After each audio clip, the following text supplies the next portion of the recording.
Welcome. This is going to be my first pre-recorded video for you guys, and it's actually going to be our math lesson. We are going over subitizing. In class, subitizing, it's a tricky word for us. Let me just explain a little bit what subitizing actually is. So I'm going to be showing you guys, they're squares, they look like dice, and they have dot patterns on them. And on those dot patterns, we have to recognize what number is coming from that pattern. And a big key thing to remember is we are not counting those dots. When we see the pattern, we should be able to recognize what number comes from that. Okay? So let's do our best to call out the number of dots you see without counting.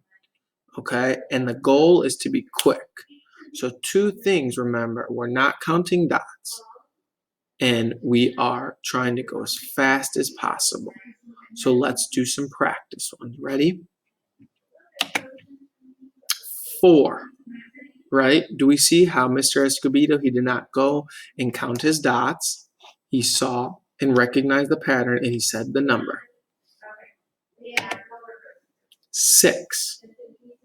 Again, I recognize there's 2 rows of 3, and that equals 6. 1. That one was easy. Let's see if I can trick some of us now. 9, right? Again, what kind of patterns do we notice here? I notice that there are 3 rows of 3.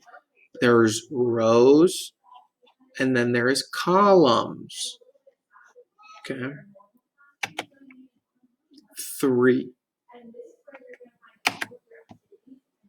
2. 6. What do we recognize here? Or what do we notice here in our dot patterns? They're correct. There are 2 rows of 3. 5. 4. What do we notice here in our pattern, guys? There are 2 columns of 2 dots. And we know that that equals 4. So you can see when I go to a new one, just like here, I'm not sitting counting all of my dots.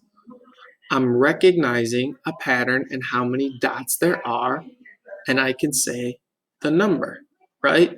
So here I know there's 8. Let's try a new one. 1, we did that one. 7, right? And how I recognize this pattern, I see there's 1 row of 3, and then I know there's another row of 3, and then I see 1 in the middle. So that is the number 7. 3. That's actually going to be it today for subitizing, guys. Quick points that I want to tell you guys again. When we subitize, we're not counting the pattern. We are not counting the dots. We are recognizing the pattern, and we see the numbers, and we say that number. So here I see 9. I did not count. I looked at my pattern. I know what numbers I see, and I say 9. All right? Let's go into our seesaw now and complete our math activity. Bye, guys.